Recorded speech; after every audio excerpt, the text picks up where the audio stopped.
Welcome back to the MPL recap ng Week 2, Day number 2. So, we have two series that we have to discuss ngayong araw na to, mga kaibigan. That's the first series natin is our PH versus BREN Esports, followed by BLACKLIST International laban sa LPE. Pero pag-usapan muna natin yung unang series na nangyari nitong araw na to, yung sa Aura at sa BREN. Knowingly, BREN Esports, nag-predict din ako yesterday na they were about to take this game. Kasi this are the type of team talaga na whenever na pinahihirapan mo sila, mas lalo silang gumagaling, mas lalo silang lumalakas. And that's way back, Season 6 and even other seasons. And by far, itong Season 7 natin na to, BREN Esports is already 0-3 on their run here on MPL Season 7. Mind you guys, there are only 13 series per team na magkakaroon sila lahat dito, and 3 of them was already a lose coming from BREN Esports. Hindi naman sila umalis ng literal na 0 points. They had 2 points because I think they only had the 0-2 against NXP, and Onyx and Aura nakakuha sila at least 1 point. Pero needless to say, they are definitely on a very huge lump dito sa ating season na to. At yung nangyari against Aura PH is a complete testament that they really need to work harder and harder sa mga darating pang linggo nitong MPL Season 7. Game number 1 against Aura PH, they had almost everything. Nakita natin ang Aura PH, their back is against the wall. Kung mapapansin nyo or panonoorin nyo ang laban na to, even Hades on the cloud, hirap na hirap talaga siya makapasok. Why? It's all because Lusty and that Sylvana is keep on giving him a hard time to be able to work around and move around the team fights. Mapapansin mo rito, Lusty, nakatutok lang halos lahat ng aso niya dito kay Hades at hindi siya basta-bastang maprotektahan dito ni JP. Kasi even JP is having a hard time, especially with Carl TC's superb gameplay dito sa kanyang Benedetta. Kung di ako nagkakamali, hindi siya namatay dito or kung namatay man, isa lang yata. Pero Carl TC is really a beast using Benedetta. Mapapansin mo kung gaano ka-confident tong bata na to, pumasok onto the backlines, hirap na hirap dito.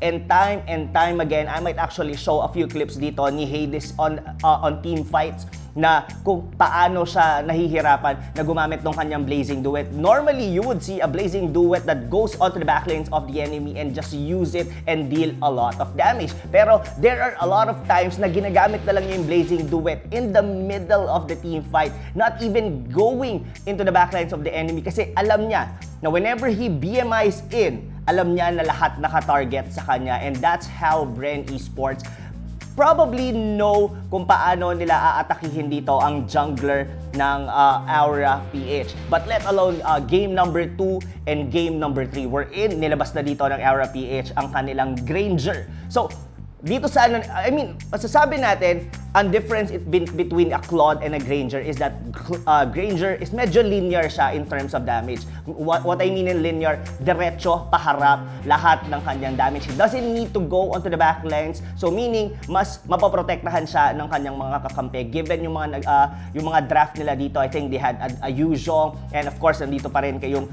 Jawhead ni JP. Pero one thing that I want you to check, probably kung gusto nyo, or if you are one of the people na sumasali ng mga tournament or even on ranked games, check out how is the rotation na magagaling dito from the Jawhead and as well with Lord Hades. Mapapansin mo, I'm talking about game number 2, kung gaano ka-aggressive. Sabihin na natin, it's a bit greedy in terms of rotation, pero alam kasi nila yung strength ng draft nila. That's one of the reason they had this Valier on grid, and as well itong Jawhead ulit. Yung Jawhead talagang nakabantay lang siya kay JP up until level 4. Nililish niya halos lahat ng mga jungle creeps, and mind you, jungle creep ng kalaban. Alam nila kasi naguguluhin at guguluhin ni Green on the first minute of the game dito si Coral TC. That's one of the reason na hindi agad-agad kinuha dito ni Hades yung kanyang sariling buff and just getting everything else doon sa side ng jungle ng BREN Esports.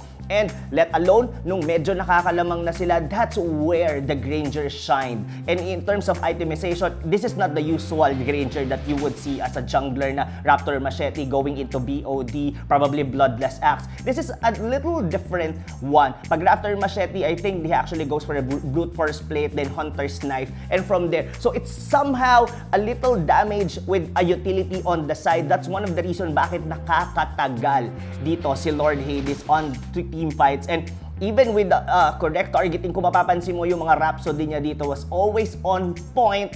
And Greed's Kagura is, or rather yung binibigay dito na utility ng isang Valier. This is game number 2. Sobrang hirap para sa BREN Esports to move forward or even try to go doon sa may backlanes wherein kung nasaan dito si Hades. So for game number 3, so we are already on the match point dito ng dalawang team na to. Masasabi ko dito, medyo nag-iba ng konti yung rotation dito nila JP and as well with Hades. Medyo naging cautious sila kasi hindi nila dito ginamit yung Valier. Wherein the Kagura, medyo hindi siya katulad ng Valier that on level 1 pa lang kaya niya nang man-disrupt ng enemy jungle. So kung mapapansin mo, ang ikot nila rito medyo naging mas sabi nating meticulous, pero to the point na ang ganda pa rin. They actually took first blood dito against BREN Esports, and I really thought BREN Esports had this game given that Carl TC had a very good performance during the first 5 minutes of the game. Pero lumabas dito yung medyo naging, sabihin na natin, overconfidence of Carl TC during mid-game, na parang mas madalas siyang pumapasok. And kung mapapansin nyo, Aura PH, they really targeted Carl TC during this match. There are a lot of times dito na makikita nyo na Carl TC is already out of the fight before it even started because sobrang naging aggressive niya na given na nagkaroon siya ng magandang start on this game. And if you've already been watching post-game dito ng BREN Esports, even Coach Ducky did said na yung team fight nila onto the top lane is one of the crucial miscommunication na nangyari against BREN Esports. But needless to say, congrats to Aura PH for getting this win, and this is their second series win. And guys, sobrang mas umiinit ngayon dito, specifically Group A, dahil ang BREN Esports nga, like what I've said earlier on this video, 0-3 na sila and they need to start piling up points. And the last thing na makikita natin, if BREN Esports might actually get relegated, dahil yung mga teams dito, we haven't seen Signal Ultra played, Work is about to play with teams with NXP tomorrow, so I don't really know kung paano pa magpapanod. But again, BREN Esports has 10 more series to play and they have to win most of it. Alright, for our second series na pag-uusapan natin on the MPL recap. So, BLACKLIST International going against LPE. Okay, kahapon I did already had a prediction dito. Sabi ko, I would give my benefit of the doubt with LPE dahil alam ko, Coach Panda wouldn't be banning a lot of heroes ni Oh My Venus, and I'm correct. Pero what I'm not correct is about the result. So, ang nangyari dito, hindi na binan dito yung mga heroes like Raphael. I think the only thing that Coach Panda did ban against BLACKLIST Oh My Venus hero was the hero of, I think that was Estes.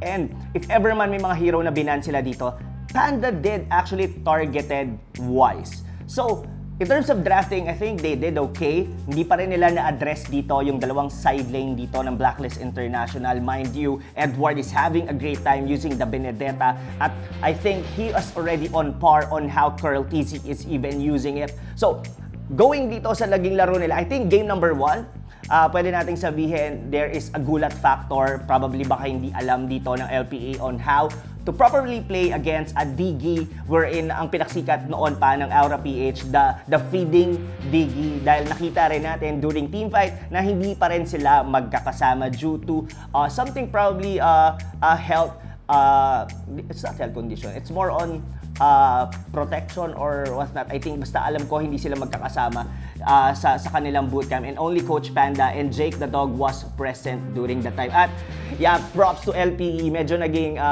sabihin na natin creative sila during the time kasi nilagay nila yung mga picture doon sa may mga gaming chair ng kanilang mga players. And yeah, hopefully may karoon ng time na magkakasama ulit na maglaro ang LPE for a better communication. Pero syempre, like Coach Panda did actually posted on Facebook, walang excuses, GG, well played. Pero let's talk a little bit of what happened during game number 2. Alright, for game number 2, I think maganda yung naging draft dito ng LPE. They already had the YSS coming from aspect. We've known that even on the main qualifiers, isa yan sa mga hero na nagpapanalo sa kanila. Pero what's the difference na manggagaling dito from game number 2, from game number 1? Of course, that's the feeding league strat on game 1.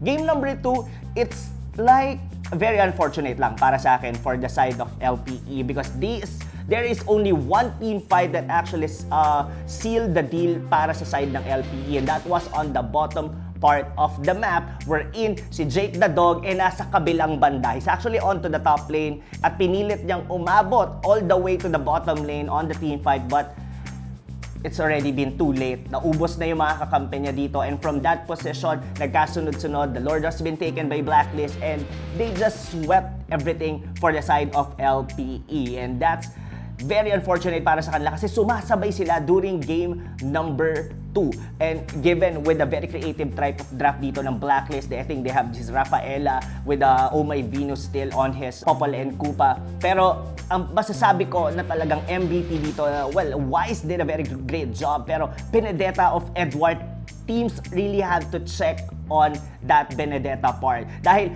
I think kung tatargetin mo si Oh My Venus on the draft, might as well not target Wise. Parang nalipat lang yung targeting dito in terms of the hero dito. Kung hindi nila tinarget si Oh My Venus, they actually targeted Wise here on the process for LPE. But they really have to think twice. Even the teams, yung dalawang sideline ng BLACKLIST International, they are doing very great, and you always have to check on those two. But yes, BLACKLIST International, they are very strong on the very first start of the MPL Season 7. 3-0, they are the number 1 seed on Bracket B and even the number 1 on the whole MPL Season 7 itself. Pero yeah, mga kaibigan, this is just gonna be a quick recap. I will be posting as well the top 5 na ginawa mismo ng MPL Philippines na mga highlights kung paano nag-pan out ang araw ng Week 2 and Day number 2. But before ako ipakita sa inyo ang mga highlights, tomorrow we will be having 3 series to play. Linggong-linggo, kakastart lang ng ECQ. We have Work versus NXP, BREN versus Execration, and of course, Onyx versus LPE. I don't wanna do any predictions right now dahil itong MPL Season 7 na to, sobrang init na hindi ko na mismo masabi kung sino ba talaga ang mas malakas. Pero kung sa makikita natin, unti-unti na naman na lumiliwanag kung paano nagpa-pan out itong season na to. 2 linggo na lang, we're already halfway nitong season na to. And of course, pakita ko muna sa inyo ngayon ang MPL Season 7 highlights.